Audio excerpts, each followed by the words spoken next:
Hey everyone, welcome to Rainbow Soulstrology. I'm Brighthawk, and together with Hollis Taylor, we bring you weekly astrology that's accessible, inclusive, and totally down to earth. Hollis is a seasoned astrologer and psychic medium. I'm a musician, artist, and storyteller who loves making the cosmos relatable. We're both passionate teachers who love answering your questions and helping you navigate life through the stars. Each week we start with a guided meditation to tune in to the planetary energies.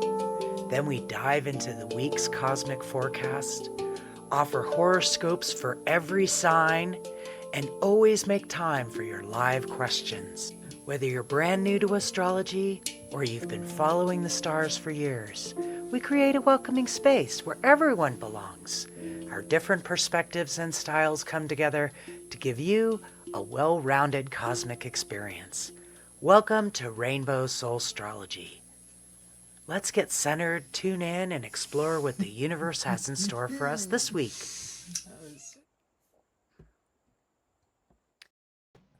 Hello, welcome to Rainbow Soulstrology Forecast. We are so happy to be here with you today, and I hope that you're doing pretty good this week, navigating the energies and the challenges as they come up. This will be the forecast for October 20th to the 26th, and we look forward to jumping into that with you today. All right, Bird Hawk, are you just about ready to kick it off with our meditation? Yeah, I'm not. There we go. All right. Taking a nice deep breath and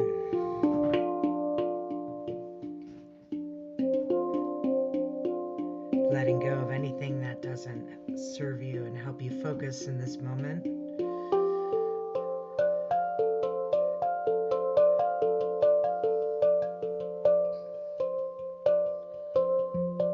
Take this moment to take a deep breath.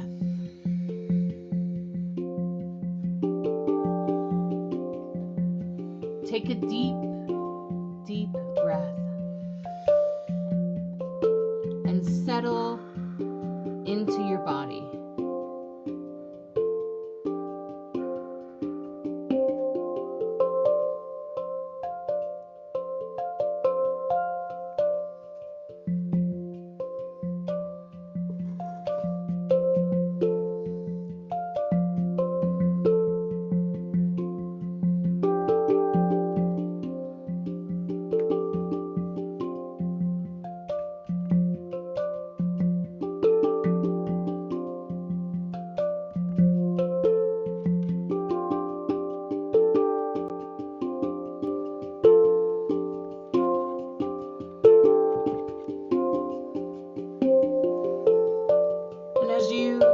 Settle into your body. Allow yourself to imagine floating off into the distance, into the dark depths of space.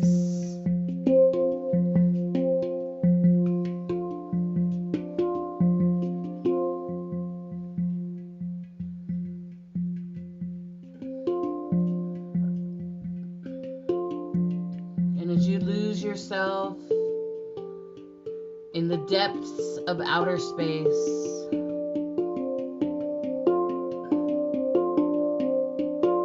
you recognize that not everything is as it seems.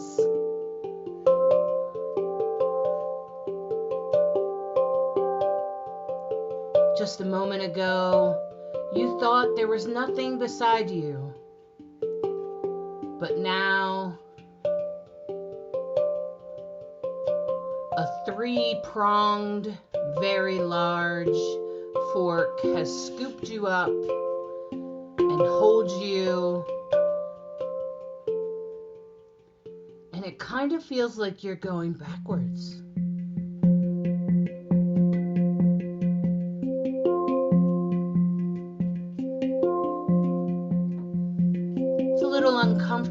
this moment. Mostly only, though, because you didn't realize it was there.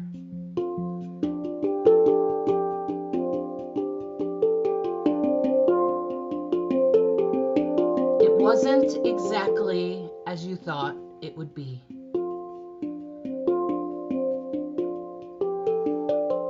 And your emotions are a little unsettled.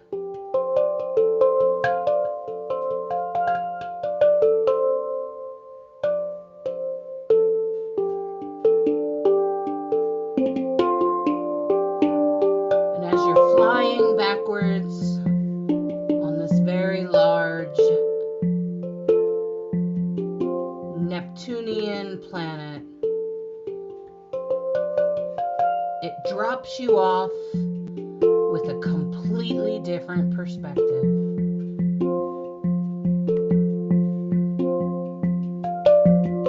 And now you begin to recognize what you did not before.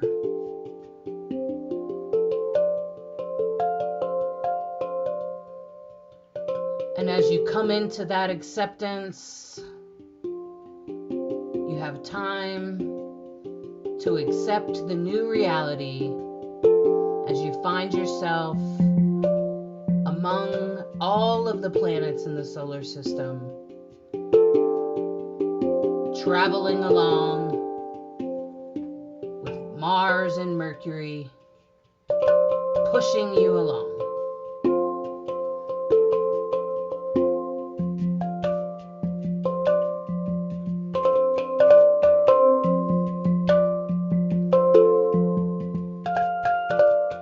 Helping you to find the confidence you need to step forward,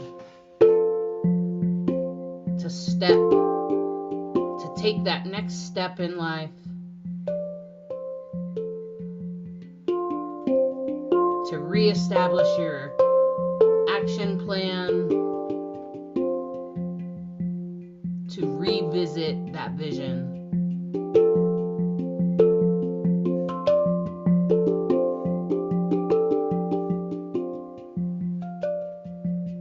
You are reassured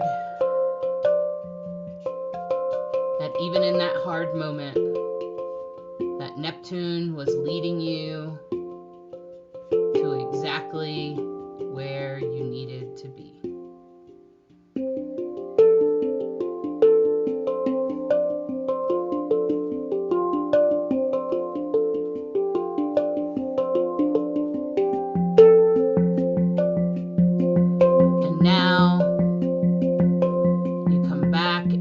Body, feeling more confident, more comforted in knowing where you're headed.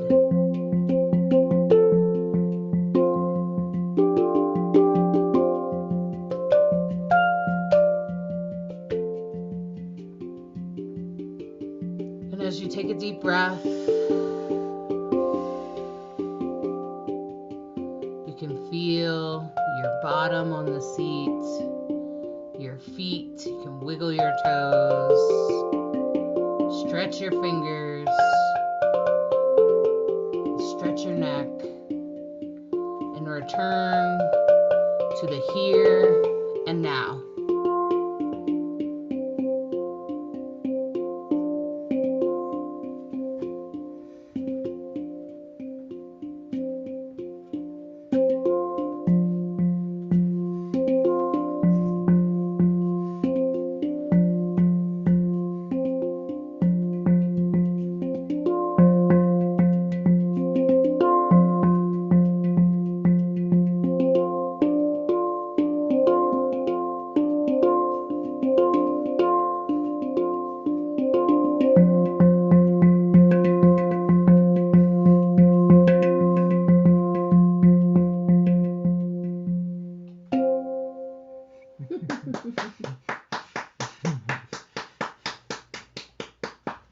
Thank you.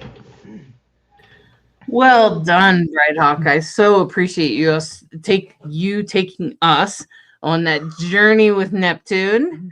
As Yeah, we're going on right? one this week with Neptune, and in the coming months, this winter, Neptune's going to take us for a little ride. Little ride, for sure. Part of the great reveal, which I've been talking about for weeks.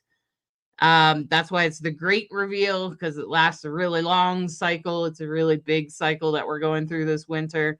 We'll come out of it in 2026, in the summer of 26. I think it's actually in late summer, August. That's when we'll finally be complete.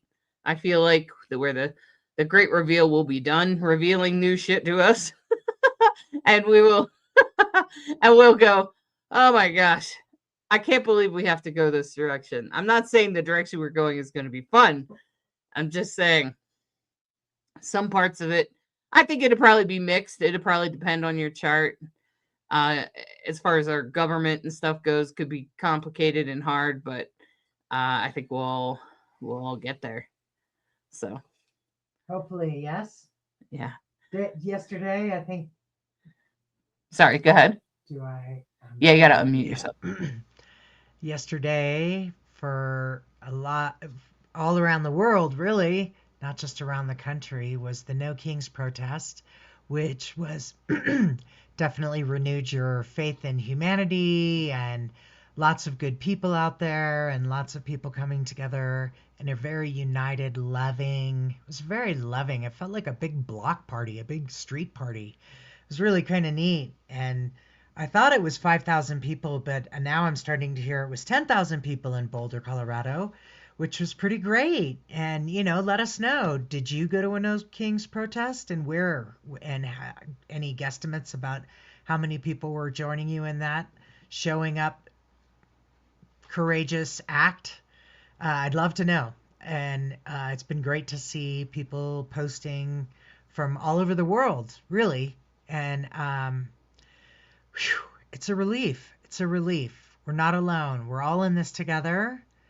We're not the only ones who thinks what's going on is just fucking us crazy. And we're doing the best we can. And this is, ever since COVID, really, because that's when we started studying in a really big way. Thank God for astrology. Thank goodness for astrology. Thank Goddess for astrology. I just keep feeling like, God, I don't know how you live without astrology right now. I mean, it's scary enough. Don't you want to have some idea of the roadmap? I sure do. So thank you for joining us on Rainbow Soulstrology, because that's what it's really all about, is just sort of being all in this together and trying to be helpful in bridging the information about what the stars are saying and what it means to you, because that's really, you're the most important person in your life. And we celebrate that. So we're here to help you. And I just feel like astrology is unbelievably valuable in helping us maintain some perspective, quite frankly, how things. I very much have at different times in my life had a belief and walked around saying to myself, everything works out. It's always going to work out. It all works out in the end. And if it hasn't worked out, it's not the end, right? So let's hope that it does. It does work out, whatever that means for you. Everything will work out.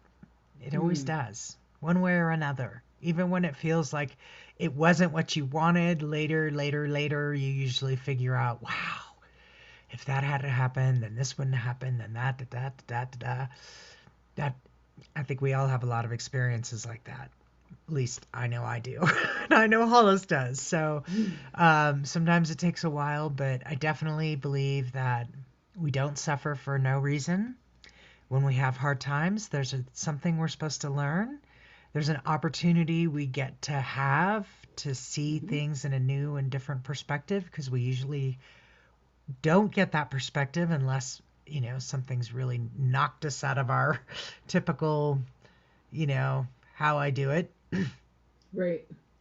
So this week continues the saga of the times in which we live, where, some things are as predictable as ever. We have a new moon this week, And then there's the big picture things like Neptune stepping out of Aries back into Pisces, and these are really big energies that affect all of us in ways that they're thematic. Sometimes you can't see them until you see them in hindsight and look at long views.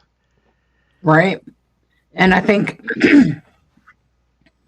looking at Monday, so I over the weekend you've probably experienced some sort of challenge, maybe several challenges regarding maybe home or wherever Cancer is in your chart. Um, it could be about higher thinking. It could be about enlightenment. It's definitely gonna be in opposition with that Sun and Chiron. The Sun and Chiron have been in opposition pretty much all weekend. They're coming out of it at this point on Monday, but so that's probably what you had over the weekend, especially with that T square to Jupiter and Cancer, which would have kind of triggered some healing, maybe some old wounds having to be dealt with, and trying to find our way to healing. And that's why I always say, lean into where they're the middle part, because otherwise you'll just get pulled in the opposition, which is the Sun in Libra, which can sometimes be a little bit codependent, like overgiving or putting yourself last. And then it's opposite Chiron, which is in Aries, which is retrograde, which is speaking to that exact kind of energy, that codependent energy. And they're both in a square to Jupiter and Cancer. And Cancer can sometimes have that energy of overgiving too. I feel like Cancer doesn't. I think it's not that Libra does it consciously, because Libra generally wants to help people, and they just think that their needs, it's not that they're like, oh, I'm not as important as that person. It's more like, I can live with this right now. This person needs this more than I do. And it's usually more of that. That's usually what happens with the Libra. It's not like they think so badly of themselves that they put themselves last. That's kind of a illusion. Yeah. I mean, sometimes that's true, but most of the time it's not. Most of the time it's like Libra's like, I could do without that. Okay. And that's the Sun in Libra. And it's opposite Chiron in Aries, and it's retrograde, which speaks to what makes you do that. So there's some sort of wounding as a child. Maybe you constantly had to, especially people that had to step up and be the responsible one. If your caregiver, your parent was emotionally unstable, then you might have been the person that had to step in. And that can create a wound of always being the tough one, always being the strong one, and dismissing your needs. It can create a sort of automatic subconscious behavior of doing that. And Chiron, especially in Aries, is about establishing, like, sort of honoring who you are as an individual, honoring what your needs are, what your feelings are. But since the Chiron is retrograde, it's going to go over that part that maybe you haven't quite healed yet. And let me just say, I myself struggle with this sometimes. I don't even realize I'm doing it. And then once I realize I'm doing it, I try to not make it about the person that I've overgiven to. I just try to explain to them that it's just because I love them. And it's not exactly I wouldn't say that it's a bad trait. I just think that Libra, sometimes if you have a placement in Libra, such as the moon, such as the rising or the sun, just be aware that you might do that. So it might be more strong for those people that have that placement. And then with Jupiter and Cancer, that's where they're both in a square to Chiron and the sun. You can see that red triangle there, and it's pointing up to Jupiter, which is that kind of number 4 in that blue symbol at the top of the chart there. It's in the 8th house. Not that that applies to us reading the transits, but so you can find it there. That's Jupiter in Cancer. And Jupiter is very much about not just patriotism, it's also about a connection to where you live. Because Cancer is very much about home. It's about carrying your home on your back. It's about being at home where you are. It's about comfort because Cancer likes to hang out at home. Okay, Cancer wants to put their feet up. They want their home to be their home. Okay, like Cancer really loves their home. Home is very important to Cancer, and so if there's something at home that needs to change, then you probably need to speak to that. That's probably come up this weekend. Maybe it's had more. Maybe you've just been engaged in the protests. Maybe you don't have any placements there, but you're probably at least engaged in the protests. Considering that T square. But if you do have placements there, it would apply if you have something in Libra, something in Aries, or something in Cancer, then it's probably going to apply to you. Or all three, it will be more intense. Okay. So that's pretty much what's happened Monday.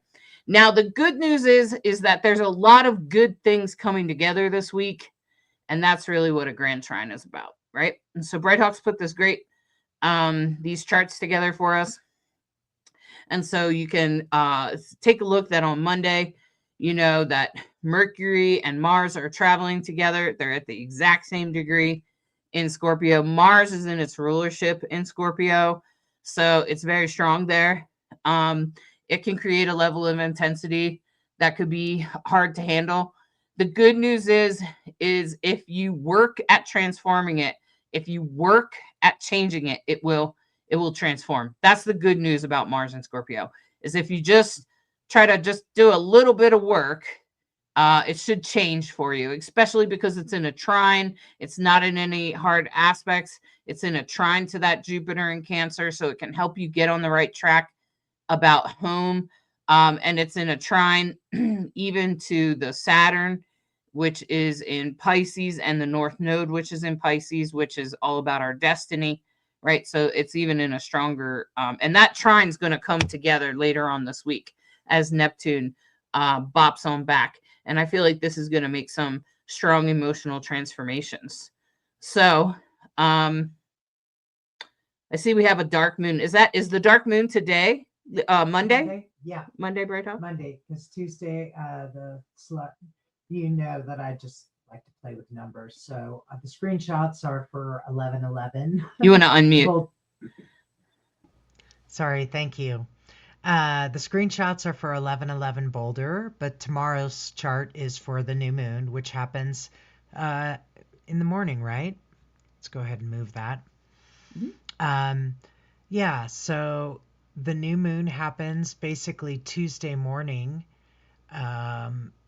6:25 in Boulder. Adjust for whatever your time zone is. And that's when it's the moon in Libra. They're both in the last degrees of Libra. Last new moon we had was the last degrees of Virgo. This time it's the last degrees of Libra. And this chart, when you look at it and you think about what I just said, and definitely learn this from Nadia Shah. I want to give props where props are due. When a planet is at 0 or at 29, that's when it's at its most potent. All of us notice it. All of us feel it when it comes into the sign and when it goes out of the sign. Look at how many things in this chart are at 0 or 29. You have Uranus at 0. You have Pluto at 1. You have Aries and Neptune now together again in Pisces. Actually, is that tomorrow? Yeah, one more day. Wednesday, that happens. So that's another one, Neptune. These are really, this is like planets at their most potent. Jupiter is exalted when it's in Cancer. Mars is in its rulership in Scorpio. This is some potent stuff. So if the energies feel like, whew, God, why is it, that's why. And what you're going to see this week is that blue triangle, giant triangle in the middle, will get closer and closer together until it becomes a grand trine in water, What does that mean? A grand trine in water, think about water. Water is the ocean of emotion, right? So we have Pisces, Cancer, and Scorpio involved. And those are three different flavors of water, very different flavors. Hollis talked about Cancer being all about home, and they love their homes. Scorpio is very deep, very insightful. Pisces is the ocean of emotion, feels everyone, extremely empathetic. So they each have their own quality, and when those energies are coming together, and they're going to get stronger and stronger as we go through the week, pay attention to your emotions. What's worth seeing as an insight? What's maybe coming out wrong or too fast, or I need to think about that. And of course, we have this big new moon. So new moon in Libra. Libra is all about community and balance. Hollis has given a lot of great descriptions of Libra and how to lean into that energy. Those are the folks who are definitely going to be feeling this the most. And that yod is going to get stronger and stronger as the days goes on. Yes. Do you want me to talk about the finger of God, or you want to go into it? Well, we can both talk about it. So I think it perfects on Wednesday. Yeah. So the interesting thing is that you have a void course moon on Tuesday in the early morning hours from 12:30 to 3:45 during the new moon. So what does that mean? When the new moon, when it's a new moon, it's a dark moon, right? It's the moon at its lowest energy, brand new and fresh, great opportunity to set new intentions, especially using the energies of Libra to ask for things for the greatest good of all, things that would be fair for everyone. Great energy for that. And then Alexa, stop. And then the sun and the moon, as the new moon energy, as that becomes like really strong, it's very interesting that it lines up to a yod, or a finger of God, which is two inconjuncts or quincunxes. That means 150 degrees. If you're like, what are you talking about? You know that opposition is 180 degrees, right? Halfway around the circle. 150 degrees is just 1/. So it's a difficult energy in the sense that you can't change it. You can pretty much just know that it's going on and go with the flow, or recognize that you're being called in a certain way and don't resist. Don't sabotage it. Don't second guess it. Be grateful for the insight, the nudge, the go that way, do that thing, join that person. You just had a conversation about something, and then a validation from spirit just boom happens in the next hour. Something comes up and you're like, whoa. That kind of energy is what a finger of God can feel like. And you have Uranus, which we just talked about. It's retrograde in Gemini, but it's at 0, which means it's intense in Gemini at 0. And then, of course, the other side of the inconjunct is the Neptune at 0, which is its last second at 0. And then it's going to be 29 in Pisces. So that finger of God, yep, there you go. On Wednesday, Neptune is now stepped back into Pisces. And Neptune, of course, rules Pisces. It's the modern ruler of Pisces. And now you have really interesting scorpionic energies, because you have the moon joining Mars and Mercury in Scorpio. And you have the sun still holding that space with the finger of God, because now everybody's at 29 or 0. So it just keeps getting more intense. So we're pointing at Libra, which gives me hope, frankly, because it points at justice. Libra represents justice. Everybody knows the Fairness, yeah. and the fairness, the scales of justice, and doing what is right. It's a high integrity sign. And so that gives me hope, especially following this No Kings protest and the millions of people who showed up. I've heard numbers like 7 million people total. I don't know. I think that number could still keep growing as they figure out the counts worldwide. But yeah, it's important. Yeah, for sure. So go for And I looking at that yod, this is where Neptune goes into Pisces on Wednesday. Mhm. So you may not feel it exactly on Wednesday. And let me just say, it's going to be there for a while. It's finally rejoined Saturn. They are a few degrees apart, but they've kind of been hanging out together since earlier this year. And that's why we feel like we're peeling off skins of in our administration, because Saturn represents the system and Neptune is about visions and dreams, but when it's retrograde, it tends to be about lies and delusions.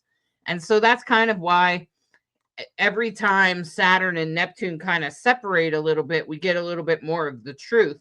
And this is what I'm talking about with the great reveal, because Saturn and Neptune are traveling together. And every time they come together, it might increase the lies and the illusions and delusions. And then once they start going forward again, that's also going to be part of the reveal, right? And then Saturn's going to move under Neptune later on in the year, and it's going to go beyond into Saturn. They're both going to move into Saturn together, and then they're both going to move into Aries, and Saturn's going to take off. But the thing is that we're not done with that transit yet. We're still in the great reveal. Okay. And so that's probably not just it. You want to look, where is Pisces in your chart? Does Pisces have to do with children? Does it have to do with romantic relationships, your creative endeavors? But either way, Saturn and Neptune are going to try to put you on your path. They're going to try to reveal stuff to you. The problem with it in Pisces, especially with Neptune retrograde, is you might have a tendency or a desire to block it out or to pretend it's not there, to push it away, to be in denial. Try not to do that, okay? And I feel like with Neptune moving from Aries to Pisces, because Neptune is in its rulership, it might kind of pop your bubble a little bit about a delusion or a vision or some sort of denial that you've been in. All of a sudden, you're going to go, oh my God. Okay. Some of us will get there faster than others, depending on our own personal placements. Some people, it might happen earlier in the week. Some people, it may not happen until Thursday, Friday, Saturday, depending on how much fixed energy you have in your chart. That's why it's good to understand if you have cardinal signs, fixed energy, or mutable. So if you're more cardinal, you tend to be up in the front. You tend to be one of the people, and it doesn't always mean you're good. Like, people are like, oh, you're fast, and like imply that that's a good thing. I'm just going to say from experience, it's not always a great thing. I'm just saying, sometimes you get out front and you're like, shit, now I got to wait for everybody else to get here. And and you're like, ah, man, right? Okay. And let me just say, it's pointing to the Libra the Libra sun. And that's exactly, Libra is cardinal. It gets there fast. Libra knows what's fair. Libra knows what should be done. And once they realize it, they usually do it. So that's the part that has to be engaged, right? So when Neptune moves from Aries into Pisces, you might get a trigger in that direction. You might suddenly see what needs to be done. Where is Libra in your chart? Where is it in your chart? is it in the house of, is it in the 12th house? Is it in the first house? Is it in the 5th house? Right. And so this is where it's going to try to trigger some major part of your, of maybe whatever, especially if you have a placement in late degree Libra. Okay. Now, the thing is that it's also, not only is it pulling from that 29 degrees where Neptune moves back into Pisces, but Uranus is 0 degrees back there in Gemini, going backwards, headed back towards Taurus, asking us to review our life, asking us to review our life plan. And because Uranus rules your life plan, it rules your life path. And sometimes if you're not on your life path, it will come along and kick shit out of the way. It will be like, this isn't working. I told you to change this. And it's almost like, oh, I was in denial. Okay. And that's how Uranus works. Okay. So Uranus kind of will come and knock the table over. So the two of them, Neptune in Pisces with Saturn in Pisces with Uranus and Gemini, they're in what we call a sextile. So that means it's going to come together easily. Now people are like, oh, that's a blessing. And I'm like, well, it just means that it's going to come, they're going to put away their differences and come and make things come together easily and create this challenge that has to do with the Libra, okay, with the Libra part of who you are. So what piece of the pie is that for you? Take a look at that. Be aware of that. I would stay open to any insights you have. Try to listen to those insights with Pisces, with Neptune and Pisces. I would absolutely listen to anything that comes through. Like I would just assume it's true, because I find that when Neptune moves signs or directions, we get like these, like someone turned on a light bulb or something, and all of a sudden you can read the print on the paper. And you couldn't read it before, but now you can. And that's pretty much how Neptune works, especially because it's with Saturn. Because Saturn is not just our system, our government, but it's also, isn't this how Donald Trump does his hands? Our system, our government. Okay, sorry, I'm just making fun of myself. Okay, and then, but it also has to do with your personal system. Okay, so that's like your foundation, who you are and how you function. And that must be in your 5th house. Sorry, it's in whatever house it is. Is it in your 5th house? That's children, that's romantic relationships. If it's in your 2nd house, that's about money. If it's in your 6th house, it's in your day-to-day life. So you can always tell the house by looking at the number circle in the middle. And there should be numbers 1 through 12. They're kind of in the middle of each slice of the pie. And that's where you want to look. You want to see, where is Pisces? Where is 29 degrees Pisces? Each sign only goes to 30 degrees. So you want to look at, where's 29 degrees Pisces? What house is that in? And that's going to dictate to you what's about to change. That's going to dictate to you the insight that you're about to have. Okay. And the Uranus retrograde will also speak to that. Okay. Where is Uranus retrograde? Where is that? Where is Gemini? Okay. And so you want to take a look and see, where's 0 degrees Gemini, because that's where Uranus is speaking to. It's going to go back into Taurus, and then it's going to go direct into Gemini for like the next 10 years. Neptune will be, I think it's in 8 years or something like that. In Aries, Saturn will spend the next couple of years in Aries, and then it's going to boogie on out. Okay. So, but they are going to separate next year. So if you feel frustrated with not knowing everything, that's part of the great reveal, I think. And I think this yod is really important for anyone that has those late degree placements, anything in late degree Libra, late degree Pisces, and even late degree Taurus and early degree Gemini. It's going to really affect you. There might be some really great stuff coming together easily if you have any placements in Scorpio, Cancer, or Pisces, because that grand trine is also coming together at the same time. And so I feel like even if you're challenged with something, if something starts to come together easily, it might feel like you don't want to trust that, but I think you should, okay? Because that grand trine is going to make some things come together easily, especially around emotions, okay? Especially around feeling, especially about how we feel about things and how we feel about each other. Scorpio, Cancer, Pisces is all about relationships. Emotions are usually about relationships, in case you haven't noticed. And with the yod pointing to Libra, that makes it about relationships. Okay. Libra is a very important part of relationships. It very much dictates how you do relationships if you have any placements in there. So you should pay attention to that. And so if you're discovering something this week, that's how I think you should navigate it. Listen to your insights, listen to any awarenesses, any aha moments.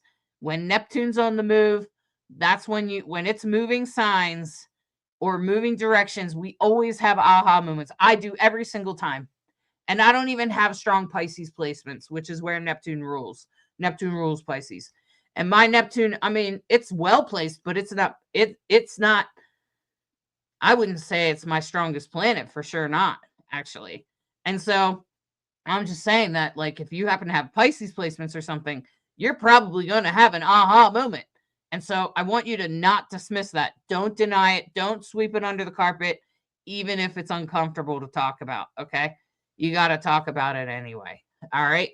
Because it's very important part, I think, of this week, especially because Mercury and Mars are in Scorpio and the moon's there also on Wednesday. So that's going to just heighten that's going to heighten the emotions, I think. It's going to make it more intense. And so you got to just listen to that. And we don't have another void. Do we have another void moon in the week, Bright Hawk? Maybe Thursday. Well, we sure do. Glad you brought it up, because we have a void that goes from Thursday night into Friday. The moon moves out of Scorpio into Sagittarius. And look at how the lines that we've been looking at all week start to get darker and darker. That means they're getting stronger and stronger. And so now you see the yod is even stronger, the grand trine is now perfecting, and the energy is coming together. And at the same time, the moon is like, because when the moon is in the void, it's when it's in the in-between. And so it doesn't have a lot of energy. So we've been having a conversation on Rainbow Soulstrology about how do you experience the void moon? We talk about it, so you can put in the comments, hey, I really noticed it this week. I was, my day was just foggy or whatever. So sometimes Hollis experiences the void moon as a wet blanket. Yeah. Just can't be productive.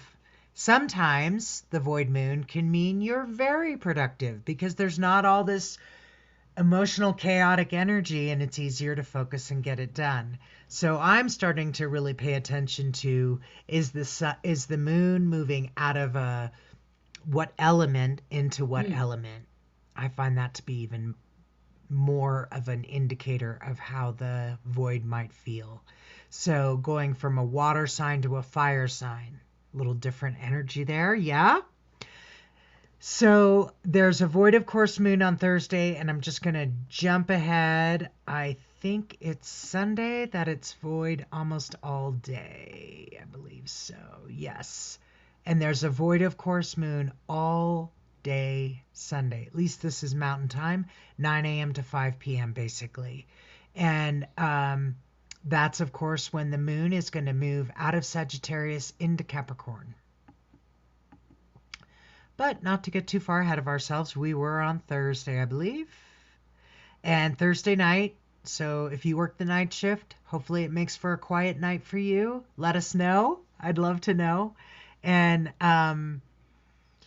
yeah, intense energy that's forming in Scorpio now. The sun has stepped into Scorpio on Thursday. Happy birthday to our Scorpio friends. So now it's Scorpio season is, got a different vibe than Libra season.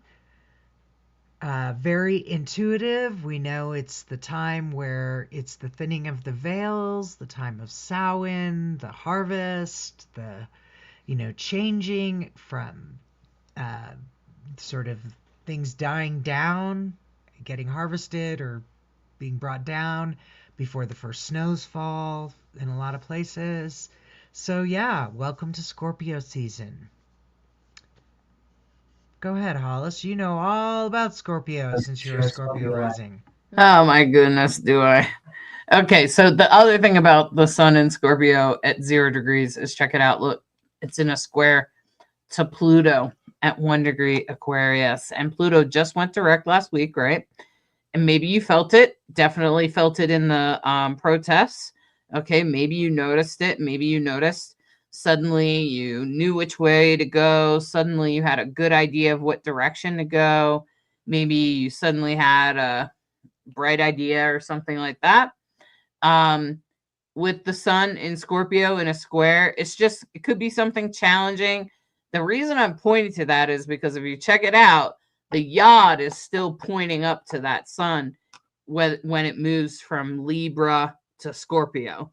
And the sun in Scorpio like that is going to maybe intensify your journey. It could speed things up. It could make things happen really fast, is what I'm going to say, because Scorpio tends to be fast, even though it's the fastest of all the fixed signs, for sure. If you've ever watched a scorpion move, they are very fast. Okay, and they'll bite you before you even realize what happened. They'll be running away before you even realize what happened, and they're very intense little creatures, and that's why Scorpions represent Scorpios, because Scorpio is actually, of all the water signs, I'd say is also the most intense. It is the deepest and the fastest, I think, because Mars rules it. Okay. Mars is a very fast moving planet, and it's its traditional ruler. Now, Mars also rules Aries, and Aries tends to be very fast, frankly. Okay. I think that's something that Scorpio and Aries have in common, is that they're very fast. And sometimes too fast. Okay. Sometimes you ever do something too fast and then go, oh, I did that too fast. Okay. So we all do that. Okay. And, but this could be, something comes up that,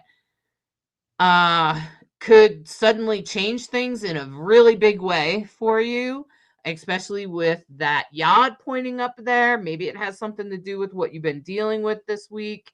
And it's in a square to Pluto there. And I feel like for the protests and for our government, this could be a challenge that maybe protesters, if you're protesting ICE or something like that, be careful. Because there will probably be some intensity with all those planets in Scorpio.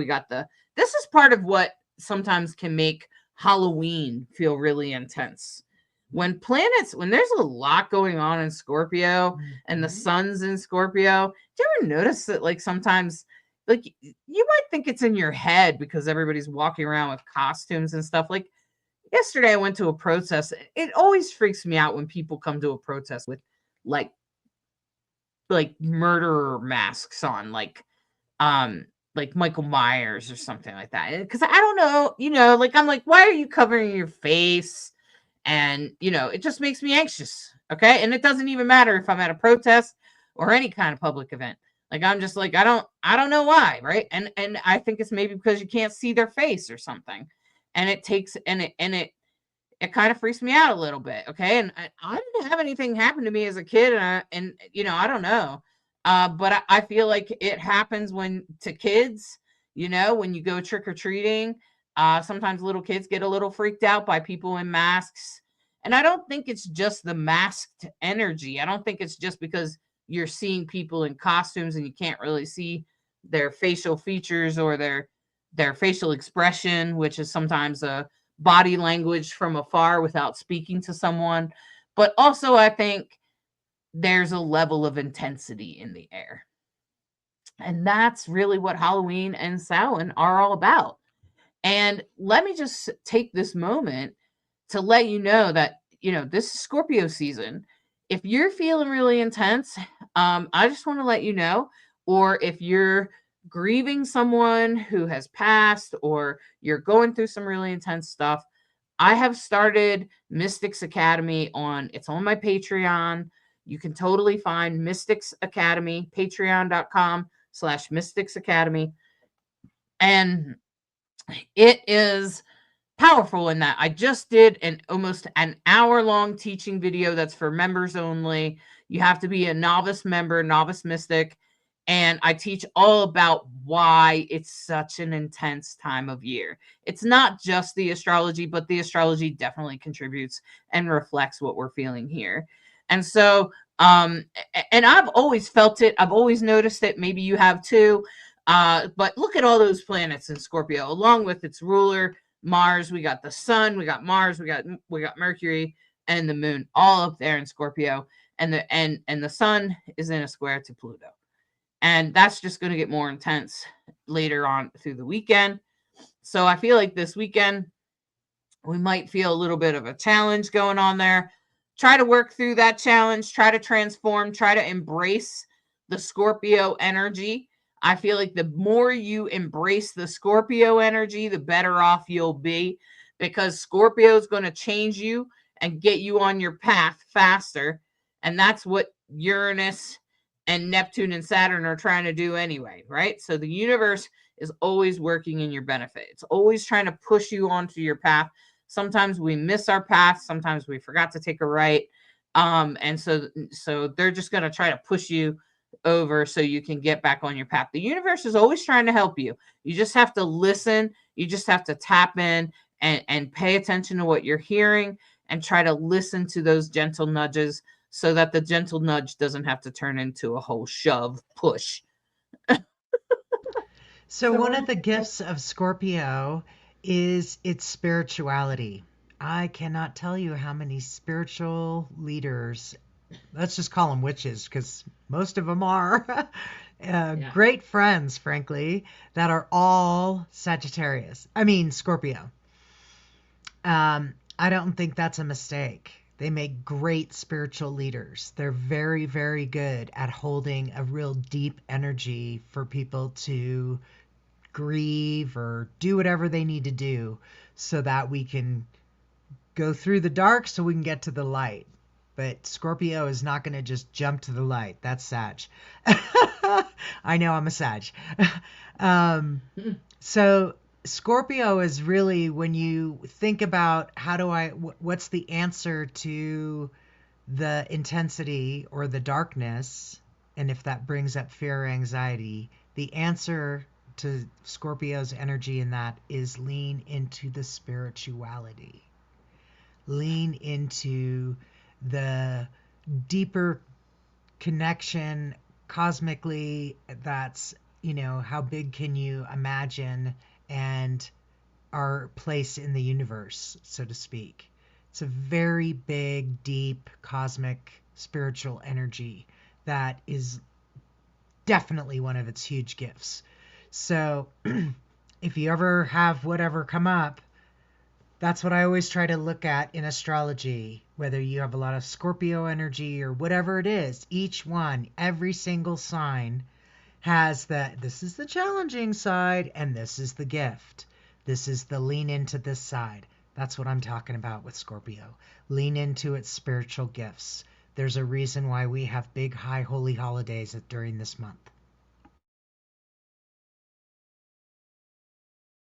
And so I hope that you, if you enjoy astrology or you're interested in witchcraft or you're deep diving into the deep energies, I think this month we're doing a focus on Samhain and connecting to the other side, mediumship.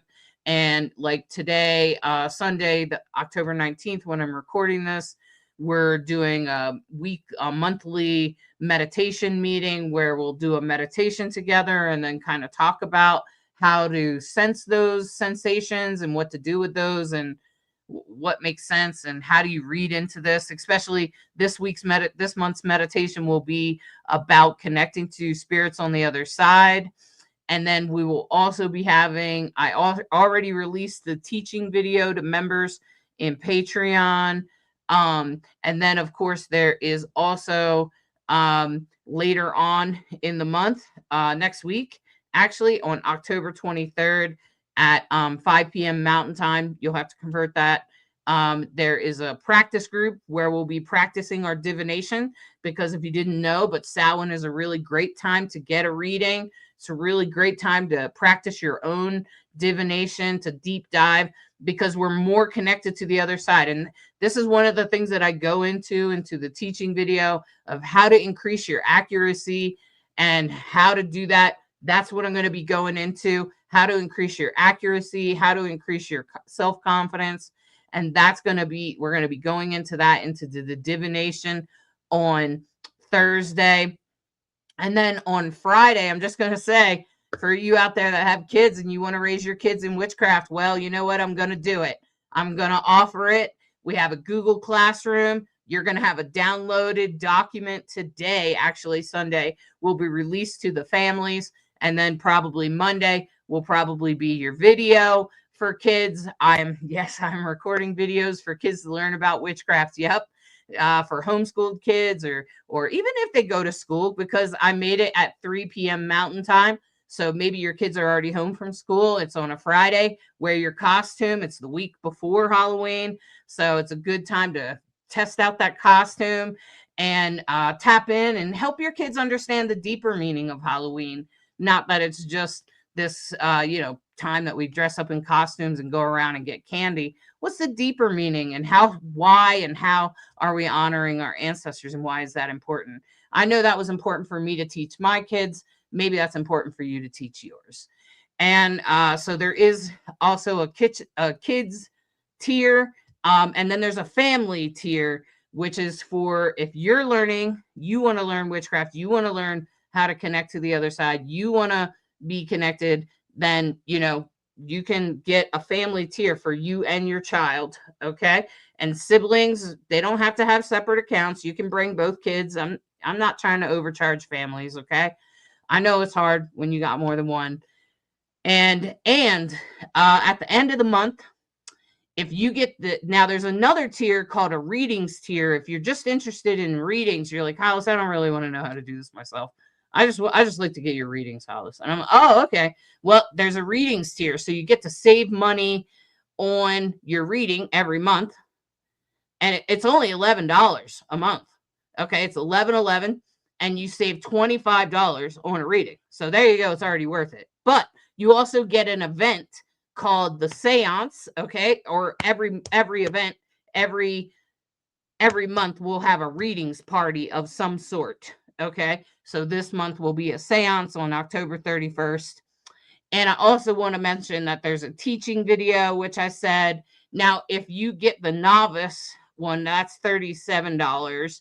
And let me just say that you save $50 on a coaching package right away. Okay. So because you are my supporting members, the people that are going to join now, you're going to help me build this, and you lock in a low price because I'm going to build this. And I appreciate your support. That's what Patreon's about. This is about supporting people that you want to see grow. You want to see my message grow. You want to see more people have access to my message. This is how you do it. You support me in your monthly support, and this lifts up my message, and including I will be teaching astrology. You will end up, if you are in the Mystics Academy for a year, I promise you that you will be able to read your chart by the end of the year. Okay. You will have a good idea about astrology. I interweave it into all of my teaching videos. And in between the holidays, I will be teaching about astrology, about different zodiacs, about different parts of reading your chart. And I might even release At some point, I might even release our class, which is pre-recorded. Okay. Which is like a astrology 101 class, which you can still buy at my website right now. It's $150. Comes with 5 hours of instruction, and it comes with a bunch of cheat sheets and 2 coaching sessions. Okay, so it's total steal anyway. But if you're new to astrology and you're like, Hollis, I have no idea what my moon sign is, I don't even know how to do this, check out this beginner's guide. You can get that at our website too. At my website, divineandrogen.com. It's in the description. And you can, if you use the code LIVE50, you'll get 50% off of either that astrology 101 class I told you about, or this beginner's guide, which is just a couple dollars. I think it's like $2 or something after you use this thing. Okay. And then, and I think it might be $250. Okay. And then you get this downloaded guide, shows you how and where to get your free chart, how to read it, how to find your sun, moon, and rising, and what those 3 signs mean, and how to continue learning astrology, which is essentially, bring your chart, print it out, bring it to our live broadcast. Now, remember, we're going to release this on Sunday night. I'll also try to follow it up with all the horoscopes. And then right after that, we're going to, then on Monday at 5 p.m. Mountain Time, we'll be live for your question and answer. All right. Let's do a quick card pool. Well, I hope this new format is working for everyone. Do let us know in the comments where you're watching from. And if you have any questions, we're always happy to answer. And now that Hollis has a chance to go ahead and shuffle the deck, and it's always amazing to me how the tarot reflects the astrology and the messages sort of weave together. So hopefully that helps you in your week. And all right, are we ready? Yeah, go ahead. Let's see here. There you go. So this first card is the Tower card. This is about things that have fallen apart. This is about parts of you that have somehow fallen apart, that maybe things have been a hot mess. What kind of hot mess you've been dealing with? Because that's what the Tower card is. It's about a hot mess. It's about the past. So it's something that's already happened or been happening, a consistent problem maybe. Tower is usually kind of a big consistent problem that's annoying, something that's really been falling apart over some time. And then this is the Hanged Man, which is right now, which is pretty much where you are now, which is pointing to choice. This is pointing about you not sure which way to go. Okay, the universe is saying it's okay to not know. It's okay to not know which way to go. That's what this universe is saying. The Hanged Man is very common in that it's very much about not knowing, and that there's some choices you have to make, but you're not sure which way to go. So it's okay to hang there for a little bit, okay?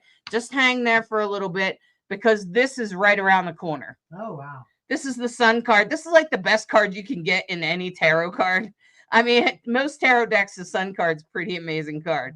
It's pretty much a blessing. It's a blessing in community. It's a blessing in being seen. It's a blessing in being celebrated, transformed, loved, and being able to be uniquely you, especially in the Love is Love Pride deck here. This is a very important card. So remember, whatever's fallen apart, just know that while that may have fallen apart, you're on to the right answer, and it's okay to not know which way you're going at this time. It's okay to stay hung, because don't worry about it. The universe is going to guide you in the direction that you belong. The rainbow, don't worry, you'll find the end of the rainbow. Wow. Which is pretty much what I said in the reading. Wow. That was a really intense, oh my goodness, tarot reading. That's like 3 of the most powerful cards in the whole of tarot. The first 2 are the most that scare everybody to death. And I know that when I've had them show up in readings personally, it is holy crap. But what a great reading to end up with the sun in the future position. Oh, I don't know about you folks, but that was a really, really potent sign from the universe. Oh my goodness. I hope you have a great week. Thank you so much for sharing and liking and commenting. It really is wonderful to hear from you. We hope you have a great week. Thanks for listening to Rainbow Soulstrology, where we try to be a bridge between you and the stars. Have a great week. Thanks so much for spending time with us this week. We hope you're feeling more connected to the cosmic energies and ready to work with them in your daily life. If you enjoyed today's show, please hit the subscribe button. It really helps us reach more people who could use some cosmic guidance. And don't forget to share this episode with anyone who might need to hear it. We love hearing from you, so drop a comment, let us know what resonated most or what you would like covered next week. Your questions and feedback make our show better. Want to join us live? Subscribe! And catch us on Facebook and YouTube, where you can ask questions in real time and be part of our cosmic community as it happens. Until next week, trust your intuition, follow your inner wisdom, and remember, the stars are always supporting your journey. Thanks for listening to Rainbow Soulstrology, where we try to be a bridge between you and the stars.